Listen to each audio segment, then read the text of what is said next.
Hello everyone, first time మన channel చూస్తుంటే subscribe చేసుకుని పక్కనే ఉన్న బెల్ ఐకాన్ యాక్టివేట్ చేసుకోవడం మర్చిపోవద్దు. వీడియోలోకి వెళ్ళినట్లయితే ఉదయాన్నే రాజ్ రెడీ అయ్యి కిందకి వచ్చి చూసేసరికి అపర్ణాదేవి కనిపించదు. అప్పుడే ఇంద్రాదేవితో, నానమ్మ మమ్మీ అక్కడ కనిపించట్లేదు అని అడుగుతాడు.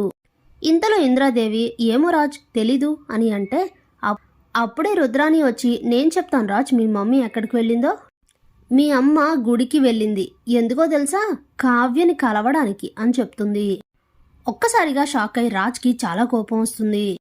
అప్పుడే ఇంద్రాదేవి, నీకెలా తెలుసు అని అడిగితే, వదిన ఫోన్ మాట్లాడడం నేను విన్నానమ్మా. నీతో మాట్లాడాలి కావ్య, గుడిలో కలుద్దామని చెప్పి మరీ టైం ఫిక్స్ చేసుకొని మరీ వెళ్ళింది. చూసావా రాజ్, ఇంత జరిగినా కూడా ఇంకా మీ అమ్మ మారలేదు. మళ్ళీ ఆ కావ్యం తీసుకొచ్చి ఇంట్లో పెట్టి నిన్ను భార్య చేతిలో ఓడిపోయిన భర్తలాగా ఒక చాతకాని వాడిలాగా నిలబెట్టాలని మీ అమ్మే అనుకుంటోంది. ఇలా అయితే ఇక నిన్నెవ్వరూ కాపాడలేరు రాజ్ అని అంటుంది రుద్రాణి. ఇక తన మాటలు వింటుంటే రాజ్కైతే చాలా కోపం వస్తూ ఉంటుంది అపర్ణాదేవిపై. అప్పుడే ఇంద్రాదేవి, రుద్రాణి ఇక చాలు ఆపు అని అంటే ఇక వెంటనే రాజ్ చాలా కోపంగా తన చేతిలో న్యూస్ పేపర్ అక్కడ పడేసి కోపంగా పైకి వెళ్ళిపోతాడు. ఇదిలా ఉండగా గుళ్ళో అపర్ణ కావ్య ఇద్దరూ కలిసి మాట్లాడుకుంటూ ఉంటారు. అప్పుడే కావ్య, అత్తయ్య జరిగిన దాంట్లో అసలు నా తప్పేమీ లేదు అని అంటే, నీ తప్పు లేదని నాకు తెలుసు కావ్య, ఆ అనామిక గెలిచింది, నువ్వు ఓడిపోయావు అంతే కదా, దాన్ని బట్టి ఏం జరిగిందో నేను ఊహించగలను అని అంటుంది అపర్ణ. అప్పుడే కావ్య, అవునత్తయ్య, కానీ మీరు అర్థం చేసుకున్నంతగా నన్ను ఆయన అర్థం చేసుకోవడం లేదు, తను అసలు నేను చెప్పేది వినడం లేదు, జరిగిన దాంట్లో నా తప్పు లేదని ఎలా నిరూపించుకోవాలో నాకు అసలు అర్థమే కావట్లేదు అని అంటే, ఎవరికి ఎలాంటి సందేశాలు ఇవ్వాల్సిన అవసరం లేదు కావ్య, నువ్వు మళ్ళీ మన ఇంటికి వచ్చి బుద్ధిగా వాడితో కాపురం చేసుకో అని చెప్తుంది అపర్ణ. ఒక్కసారిగా స్టన్ అయిపోతుంది కావ్య. అత్తయ్య అని అంటే అప్పుడే అపర్ణ, అవును కావ్య, నువ్వు ఆ రోజు ఇంట్లో నుంచి వెళ్ళిపోయావంటే నీ ఆత్మాభిమానం ఎంత దెబ్బతింటే అసలు ఎలాంటి పరిస్థితుల్లో నువ్వు గడప దాటి వెళ్ళావో నేను ఊహించగలను. కానీ అన్నదెవరు, నీ భర్తే కదా అని అంటే, అత్తయ్య తను ఎలా మాట్లాడుతున్నారో తెలుసా, మీ అందరూ చెప్పడం వల్లే నాతో కాపురం చేశానని, తప్పక నన్ను భరిస్తున్నానని ఏవేవో మాట్లాడుతున్నారు అత్తయ్య అని అంటే, కావ్య వాడు ఆవేశంలో అన్న మాటల్ని పక్కన పెట్టి ఒక్కసారి నువ్వు వాస్తవంలోకి వెళ్ళి ఆలోచించు, అప్పుడు అన్నీ నీకే అర్థమవుతాయి. వాడికి నీపై ప్రేమ లేదని నువ్వు అనుకుంటున్నావు, కానీ ఒక్కసారి ప్రశాంతంగా ఆలోచిస్తే రాజ్కి నువ్వంటే ఎంత ఇష్టమో, ఏ పరిస్థితుల్లో మీ ఇద్దరూ ఒక్కటయ్యారో దానికి కారణం వేరే ఎవరైనా ఉన్నారా లేదా అని అన్నీ కూడా సరిగ్గా ఆలోచించు కావ్య. భార్యాభర్తలు అన్న తర్వాత కోపతాపాలు ఉంటాయి కావ్య. ఇంతకు ముందు జరిగిన దానికన్నా ఇప్పుడు జరిగిన ఈ సమస్య చాలా పెద్దది. అప్పుడు రాజ్కి నీపై వచ్చిన కోపం కన్నా ఇప్పుడు దాని తీవ్రత పెరిగిపోయింది. చాలా దారుణంగా ప్రవర్తిస్తున్నాడు రాజ్. నీ పేరు తీస్తేనే మండిపడుతున్నాడు. అందుకే నేను చెప్పేది విను కావ్య, ఇవన్నీ పక్కన పెట్టి నువ్వు మన ఇంటికి రా అని అంటే, వస్తే ఏమవుతుంది అత్తయ్య, అసలు నన్ను తన ఇంట్లో అడుగుపెట్టనిస్తారా అని అంటే, అదంతా నేను చూసుకుంటాను, నేను ఎందుకు చెప్తున్నానో అర్థం చేసుకో.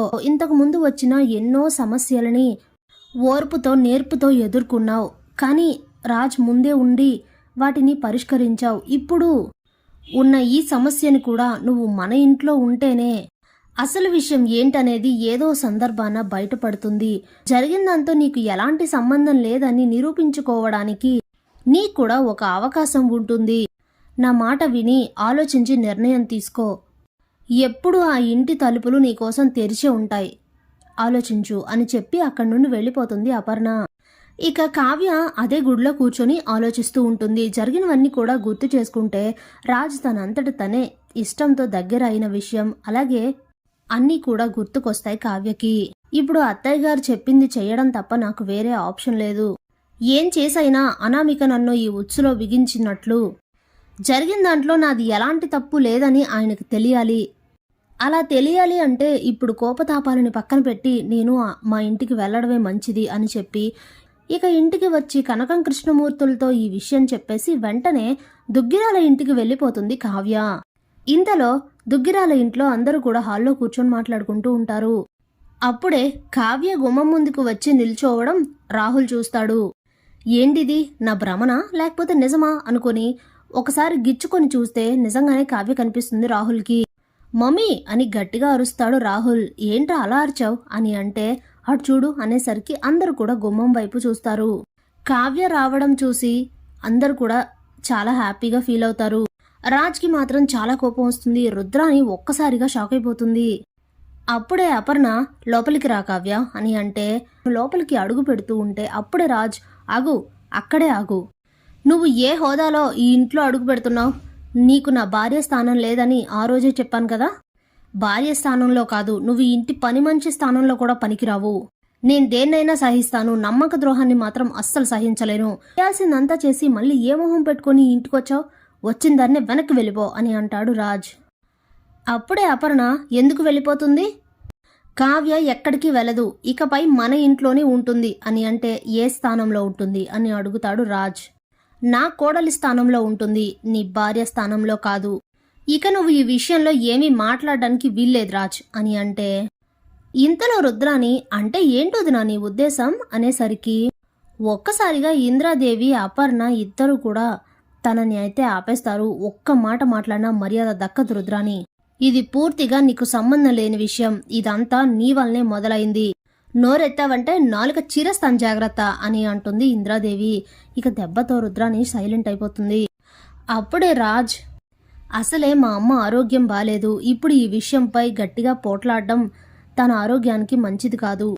అయినా ఈ కళావతికి నా భార్య స్థానం లేనప్పుడు ఎన్ని రోజులు ఇంట్లో ఉంటుంది? తనే వెళ్ళిపోతుంది. నేనే ప్లాన్ చేసి వెళ్ళగొడతాను. ఇప్పటికైతే ఏమీ మాట్లాడకపోవడమే మంచిది అనుకుని సైలెంట్ అయిపోతాడు రాజ్. ఇంతలో ఇంద్రాదేవి నువ్వు లోపలికి రా కావ్య అని పిలిస్తే ఇక కావ్య లోపలికి వస్తుంది. మళ్ళీ కావ్య ఇంట్లో అడుగు పెట్టినందుకు రుద్రాని తేరుకోలేని షాక్లో అయితే పడిపోతుంది. Thanks for watching.